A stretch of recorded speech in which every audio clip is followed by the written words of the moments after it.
TCB ski weather. Clarence track is now closed for downloading. Please view and load data open and grouped. Currently on the lower mountain is 2. On that, keep you updated. And that's Turoa with TCB ski closed at the 9-kilometre mark. And that's your full Ruapehu snow report here. So hopefully it's not closed, but obviously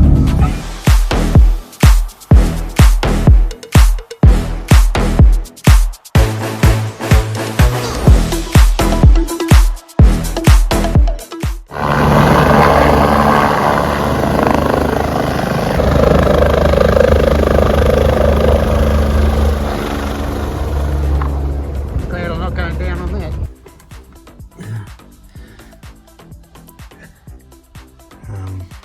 Go and get a feed.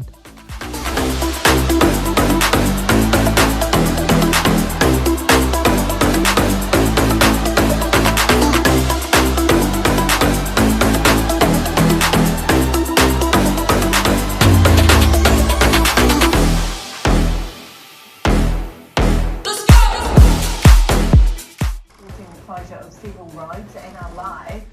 Well, I don't even really have to ask Jared, but how are conditions? Service has issued an orange heavy snow warning for Queenstown. Turns out 2 heavy snow warnings for our passes too, including here on the Town Road has already closed due to the snow. So it's very split that we've had for that we've seen the last few days. Is this the last of it now? Well, mid-70s Otago can get to